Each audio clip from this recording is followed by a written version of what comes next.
Hi, everyone. Happy New Year.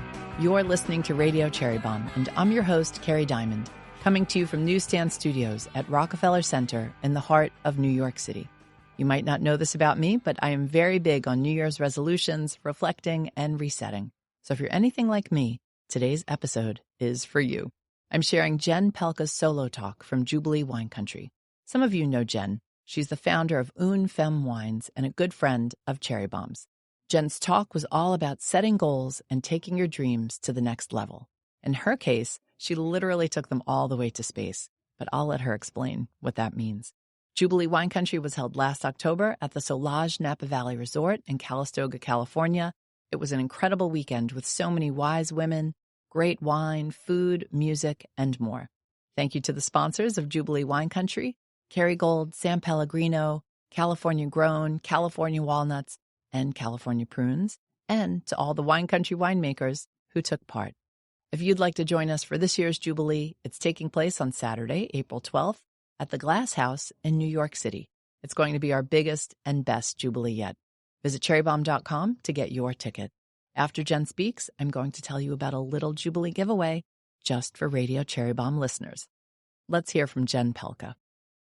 I was reflecting back on the last 10 years of Cherry Bombe Jubilees, and fun fact, I was the person to write the very first sponsorship check to Cherry Bombe Jubilee when I worked at Open Table. I knew that this was such an important event to sponsor, and I'm so impressed and so happy to see where the event has come to and that we're here in wine country. As it turns out, women supporting women has really been central to my entire career. I named my wine brand Une Femme, which is French for one woman, because all it takes is one woman to shatter another glass ceiling. I'm all about helping other women find their glass ceiling and help them to think about the ways that they can smash the hell out of it.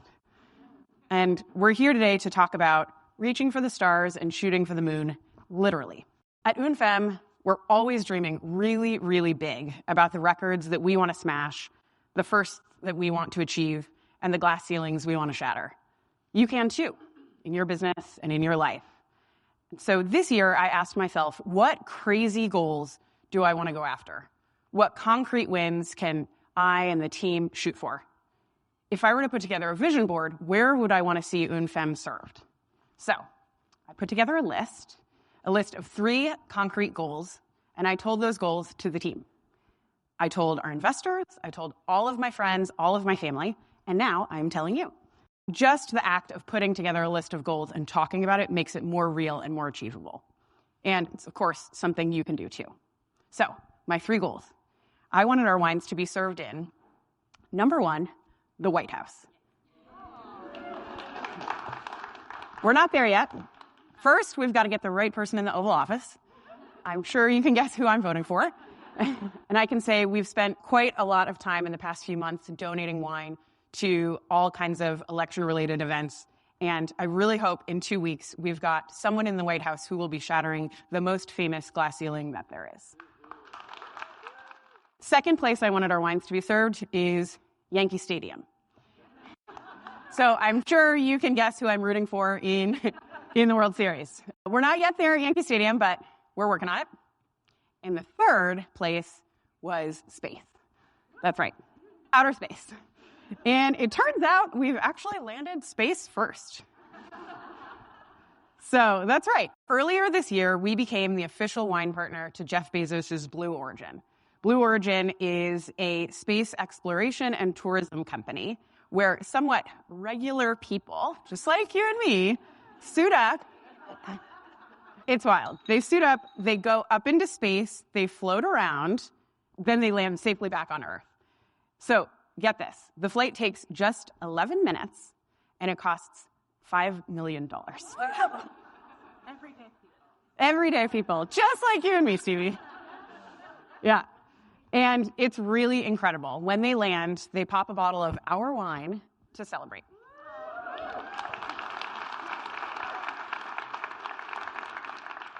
So you might be wondering, how do you become the official wine of Blue Origin? Well, that's a great question. And the answer really comes down to me working my network of women. I put together, frankly, just a really great cold email pitch and I started emailing people. I offered to sponsor Blue Origin's upcoming all-women's flight that is being led by Jeff Bezos' fiancée, Lauren Sanchez. I also dropped some of our other partners and said, we also work with Delta and Neiman Marcus and the Ritz-Carlton just to prove that we're legit. And it turns out they were interested. So while I haven't gotten my cold emails to exactly the right people at the White House or at Yankee Stadium yet, I still have 2 more months before the end of the year. And because I'm up here telling all of you, my newly expanded network of women, one of you may be able to help me reach my goals. So right now, for just a minute, I'd like to challenge each of you to think about what 3 big goals you want to achieve next year. 3 really big things that feel crazy, but also crazy fun to go after. When you get home, write that list on a Post-it note and stick that Post-it on your laptop. And then start telling everyone you know what you're going for. And then just start going for it. It will take time, and it will take persistence. You will get a lot of no's, but trust me, if you keep at it, you will be able to hear a yes somewhere down the road. And you'll be able to remember that today, here at Cherry Bombe Jubilee, you decided to shoot for the stars. And that's the first step that you made in making your dreams come true.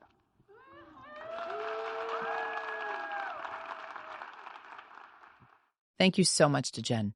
I'm working on my 3 goals and will definitely share them with my network.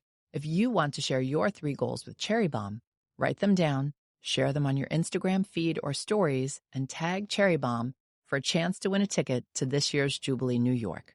You have until January 15th to post, and we'll pick 1 person at random. Good luck, and let's hit those 2025 goals. And hey, if you know anyone at Yankee Stadium, DM Jen. Next up is Tanya Holland, chef, author, and culinary ambassador. Tanya is the author of a beautiful cookbook called California Soul. The state has fueled her in so many ways. I had the good fortune to interview Tanya at Jubilee Wine Country. She is one of my faves, and I always enjoy talking to her. Stay tuned to learn about Tanya's golden state of mind and her amazing career. When we were planning Jubilee Wine Country, I said to the team, we cannot do this event without the woman who wrote the cookbook, California Soul. Tanya founded Oakland's beloved Brown Sugar Kitchen. She is a culinary diplomat, an author, a food TV trailblazer, and she is a good friend of Cherry Bombe's. Please welcome Tanya Holland to the stage.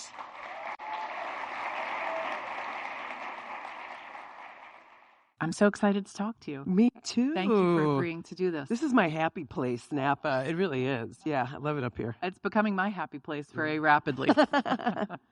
Okay, let's jump right into it. Your book, California Soul, which just turned 2 yesterday? Yeah. Oh, congratulations. Pub day. That's fantastic. Thank you.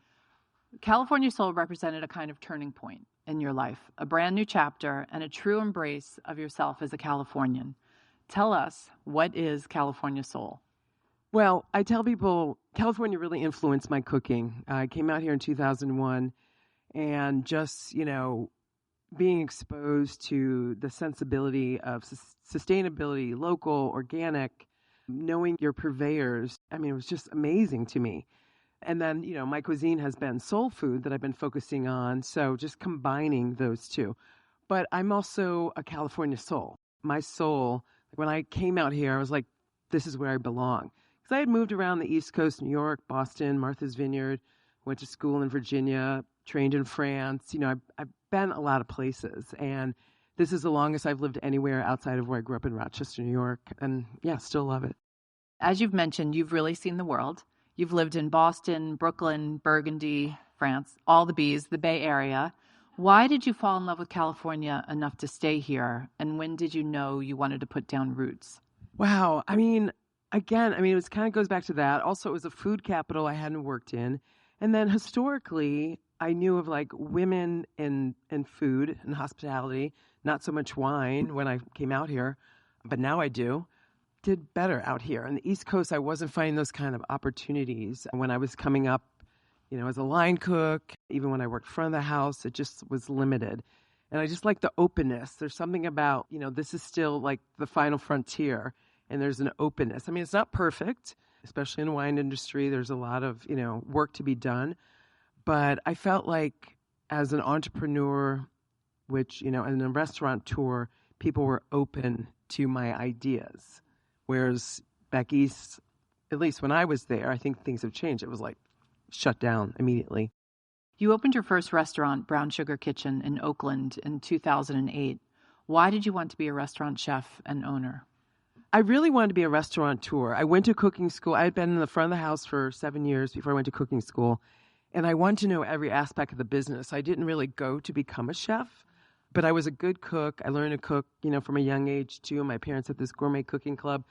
But I just love restaurants as a place to gather people, and then all the interdisciplinary, work that you have to do. You have to think of lighting and florals and, service and wine and food and all that.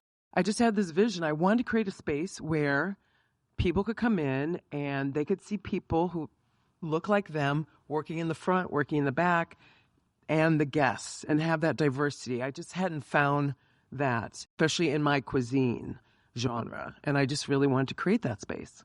So that was the only way to do it. I mean, I was scared, and I didn't have, I didn't get mentored. So I didn't really have a lot of experience, and I learned by doing and made a lot of mistakes. But ultimately, I guess it worked. I had no idea the goal was more restaurateur than chef. Oh, yeah. And one of my people that I idolized was Maggie LaCose. I want to dress like her and look like her in the room. Yeah, and be that person. I never thought I would be in the kitchen as long as I was. Oh, how interesting, because we know you so well as a chef today. You made the decision to close Brown Sugar Kitchen a few years ago and focus on TV, writing, consulting, and other projects. When I had restaurants, I found it traumatic closing them. For some of us, it's not easy to officially end one chapter and move on to the next. I'd love to know how it was for you and what advice you have for those of us facing hard decisions. I didn't really make the decision. The decision was made for me by my investors and COVID and everything. I kind of went kicking and screaming, not because it was getting really painful for many reasons. And one of the most that I've had this past 2 years to really do a lot of inner work and self-discovery, I just felt claustrophobic. I feel claustrophobic in a professional kitchen because I'm more I have to, touch people, but I'm also an empath. And when you're in that environment, I had staff, vendors, investors, guests, everybody poke me. I'm the nexus. And it was really draining. So it's been nice not having it. And, change is inevitable. One of the things I always say is nothing lasts forever. We think that, when you get this opportunity, it's going to keep going like this, but that's life. It's just a flow. And so when you have these kind of big changes, because that was significant, for me for the past 15, 20 years, known as a restaurateur and a chef owner. You even had Tanya Holland Day in Oakland. I know. And, one day I was walking around, I swear, it's one of those old cartoons. People, they don't really see me. They see a drumstick, and they're like, you got any fried chicken with you? Actually, my second dinner at the French Laundry, the maitre d' greeted me and said, do you have any fried chicken with you? I was like, come on, And I never thought I'd be known for fried chicken. Anyways, I'm going off on a tangent, but I am very happy with this new chapter. I feel more like myself. My next question, you kind of answered it. What does it mean to you to be a chef today? Is that term too limiting for who you are? It's definitely limiting to me. When people call me chef, I'm like, who are they talking to? Unless I'm in the kitchen grinding it out, which I don't really want to do anymore, even though I've done it and I will do it, this year, and I will continue doing some cooking.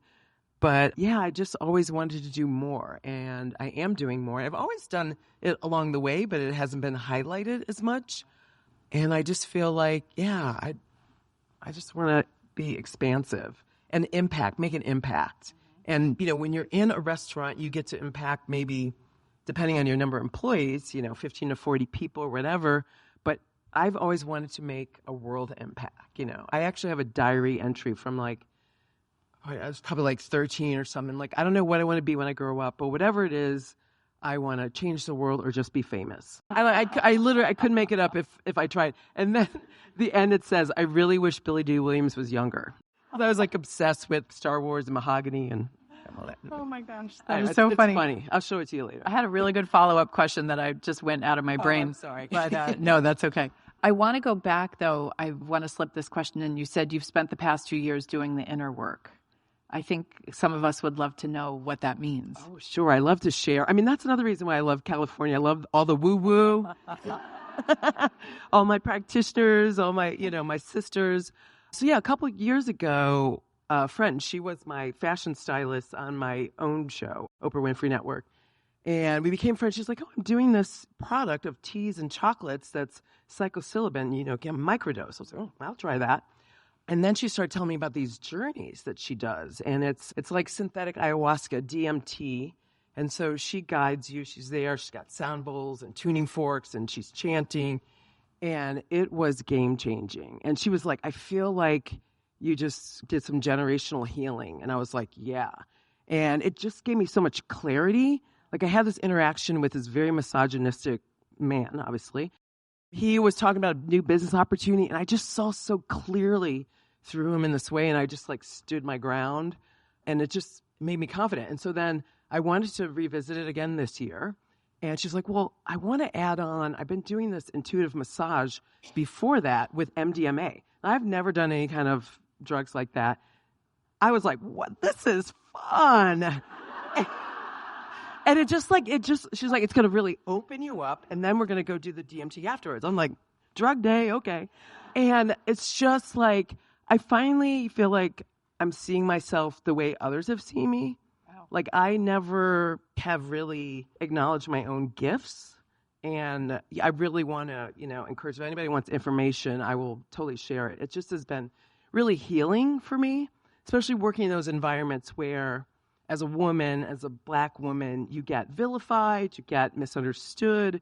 And I just realized I'm told that I'm intimidating, scary. And it's like, this is who I am. And I'm not going to shrink myself to make other people comfortable. So it's been great. That's mostly what I've been done. That and biohormone replacement therapy started 6 months ago, and woo, another game changer. All right, back to that expansiveness, though. Yeah, being expansive. One of the fascinating roles you've taken on recently is culinary diplomat. That's a real title, with the United States Foreign Service Department. You've done tours of Kazakhstan and Mexico. You've cooked for the Prime Minister of Thailand. Is that correct? It's amazing. What is this all about? Oh, my God. I love it so much. So when I was in college, I started with French, 4 years in high school, continued it.